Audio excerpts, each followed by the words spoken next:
In the summer of 2024, the UK found itself engulfed in a series of violent riots, a nation teetering on the edge of chaos. The initial spark was a tragic stabbing incident in the town of Southport on July 29th. The suspect, a local man, was soon arrested. Yet, before the facts could emerge, a wildfire of misinformation began to spread, igniting long-standing societal tensions. Far-right groups, spearheaded by figures like Tommy Robinson, wasted no time in exploiting the tragedy. Through platforms like X, formerly known as Twitter, they spread the baseless claim that the attacker was a Muslim immigrant. Robinson, a notorious anti-Islam activist, labeled the violent mob as justified in their anger. The misinformation didn't stop there. Andrew Tate, another influential yet controversial figure, echoed these false claims, asserting the attacker was an illegal migrant. Despite the truth being far different, these lies reached millions within hours. On the night of July 30th, a mob descended upon Southport Mosque, fueled by anger and deception. Chants of "No surrender" and "English till I die" filled the air as protesters clashed violently with the police. By nightfall, the scene was one of utter chaos.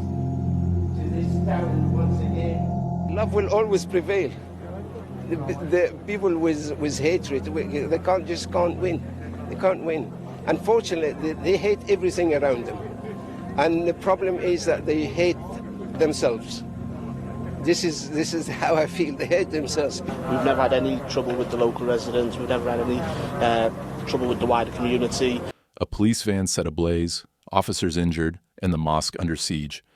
Merseyside police scrambled for reinforcements as the violence escalated. The riot was eventually quelled, but the damage was done. Over 50 officers were injured, and the community was left in fear and confusion. Amid the turmoil, a darker narrative unfolded. UK pro-Israel media outlets seized the opportunity to amplify the misinformation, diverting attention from the escalating conflict in Gaza. Reports flooded in, framing the attacker as a symbol of the supposed threat posed by Muslim immigrants. This narrative served a dual purpose: stoking domestic unrest while drawing eyes away from Gaza's plight. The strategy was clear. By fueling xenophobia and division within the UK, these media outlets aimed to distract the public from the humanitarian crisis unfolding in Gaza. As misinformation spread, so did the flames of unrest, consuming cities across the country. The unrest was not confined to Southport. In London, Manchester, and other cities, far-right demonstrations erupted. Slogans like, "We want our country back," echoed through the streets as far-right groups clashed with police. The violence spread like a contagion, leaving a trail of destruction and fear. Authorities responded with increased police presence and legal measures, attempting to restore order. Yet, the damage was far-reaching.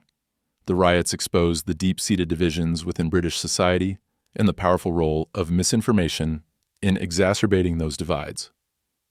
As the dust settled, the UK faced a moment of reflection. The riots of 2024 were a stark reminder of the dangers of misinformation and the fragile nature of social cohesion.